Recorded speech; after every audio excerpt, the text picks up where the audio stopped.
Oh, yes, we are back. It's all that with Brandon Adams, Ariel, and I'm Izzy D.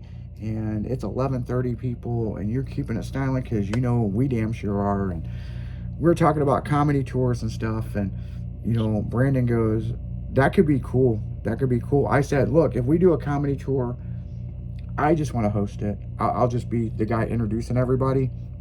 I'll crack a few jokes, but I think it'd be cool to start like with the morning show crew and lead it all the way up to Ariel and then Mr. Comedian himself, Brando. You know? Well, there's nothing like walking out on a stage with 50 all the way to, 12, 1,300 people. And the first thing out of your mouth should be, "Hey, Chattanooga, hey, Atlanta, like how y'all doing, blah, blah, blah." But the first thing out of my mouth is, "Hey, there's some boobies." There's some movies. I forgot what the hell I was Ma'am, are those real? And then if she says yes, I want to shake your daddy's hand. Oh, yeah. And if they're fake, you just go, "Well, you paid, whoever did them did a great job, blah, blah, blah." But you catch them off guard. Yeah, my entertainment manager several years ago set me up with a tour with the Comedy Shack and the Funny Bone. And I'm like, "Dude, I'm not a comedian." And they're like, "Dude, you're fucking hilarious, man. Just let's see how this works." And I have tried to get into the Funny Bone, and I can't crack that one yet. yeah. Well, we've got ties in with the Funny Bone, and that's who we're probably going to talk to about if we can put together a tour, which I don't see why we couldn't. I mean, I think the fans would love that. And, but I did a bunch of Funny Bones, and I'm not a comedian, people. I talk shit on stage. I host bikini contests. I've been on Girls Gone Wild, all this other shit, right? Slick Chicks. Monster Garage, Overhauling, all kinds of TV shows. But I don't consider myself a comedian. It is what it is. But we are professional shit talkers. That's pretty much what I'm just a guy that talks shit, okay? But I was at this comedy club and I made this woman piss herself, like literally. And once I saw it dripping on the floor, I could not stop talking about it. And I felt bad for her. And I talked about Depends and all this, and she was embarrassed, and she got up, and I was like, clean up at aisle or table 22, we need a cleanup. And like just kept going on and on about it. And I felt really bad, and I didn't feel bad at the time, but it was funny. But afterwards I felt bad. And she had just had a surgery, and she bullshitted her way to get out of the hospital just to come see me perform. That's wild. Because she followed me on Periscope when we were on the Periscope app live streaming, and she was like, "Your video, your live stream of day to day, what fucking happened today, and this, and this, and this, and this." And then the guy rear-ended you, and you're like, "I can't even make this shit up." And that really fucking happened. I had the phone in the car holder. I had a bad fucking day. They fucked up my breakfast. This, and this. And all of a sudden, somebody fucking rear-ends me, and I'm like, I can't even make this up. And I just took the fucking phone out of the holder, come out, and I said, and I showed the car, and I go, and the person, and it reminded me of what you said earlier tonight about the girl yelling at you in a foreign language. This girl was speaking a language I don't even know what it is, and then she started going into having a seizure, and I had to give her CPR. I just set the fucking phone down on the tire and started pumping her chest and giving her CPR. I'm like, and it just went, that video went fucking viral for like a year. People were talking about that, and that really happened. I was in somebody else's live stream, and this happened in Los Angeles, right? Somebody ran up and grabbed this woman's purse and her phone while she was live streaming, and I was making everybody laugh. I was like, "Oh no, we've been kidnapped." And it was so fucking hilarious. I had all these jokes, and I'm like, "Bad man, please stop." And he was looking at the phone and all this, and people were screenshotting it and calling the cops. And I was like, Just drop the phone. Let us go. Now this is going to be a hostage negotiation. And the guy was reading my fucking shit, mouthing off to me. So, I know we don't do a lot of modern talking. Like, I don't talk about a lot of news or none of that. Yeah. But I got to ask you one question. Yeah. The Blue Angel, did he fly too low, or did he give the crowd what they always wanted? That's a good one, man. I mean, I already know my answer.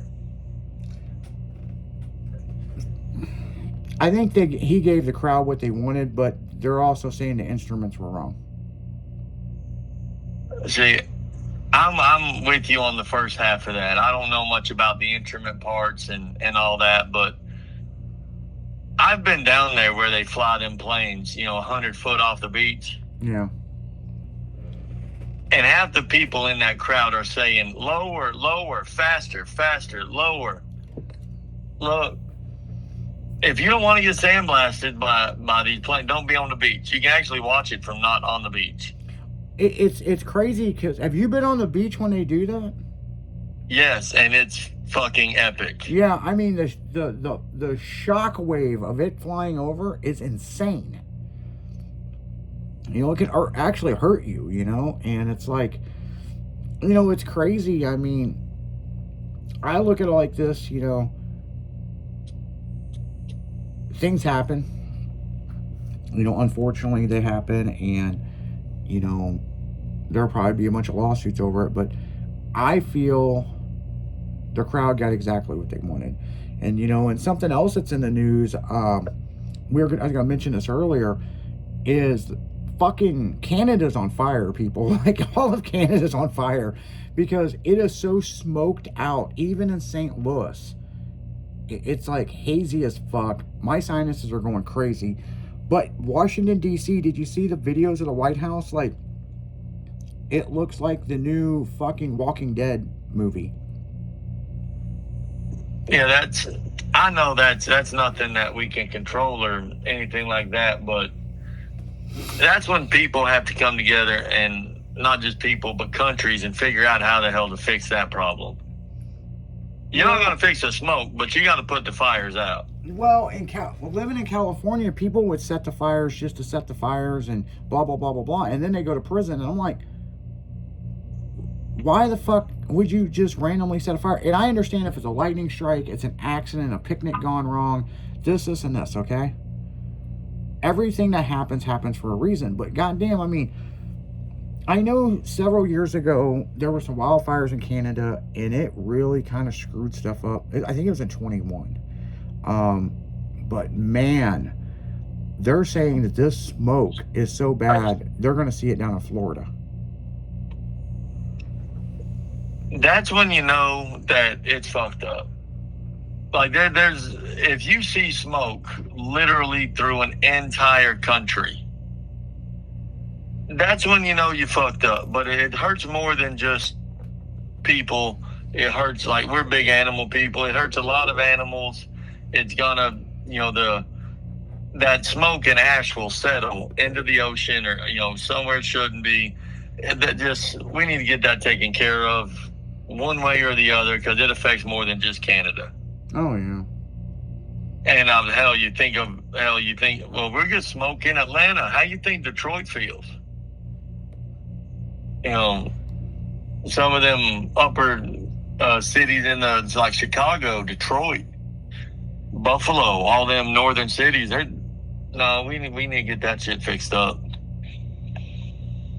Yeah, and in typical Brandon fashion, I find a way to do it without being overly political or religious. It's fucked up. Unfuck it. How do you unfuck the situation without bullshitting in between? It's, hey, fire needs water. Who has the water? Who has the manpower? Got to get that done. Yeah, it's just crazy. I mean, when you see this stuff, it's just like, I mean, I understand it happens, but my God, Well, last week there was a hiker in Orlando, Florida. There was two couples, two girls, two guys going down a trail, and a random hiker was coming back off the trail and said, "Hey, be careful, there's alligators up here. I've seen a lot of them in the water." I wouldn't swim because they were in their bathing suits. Well, Miss America, one of them, has to go out there, jump in the water, and she actually perished due to the alligators. On the news, as they reported it, they said it's alligator infested waters. They fucking live there. And the waters aren't infested with them. That's literally a nature preserve where alligators live, and us dumbass people go swimming in it. Oh no shit. Yeah. Like we probably shouldn't do that. And I'm not saying that the woman is a dumbass. I'm saying we people in general are dumb. We are all dumb.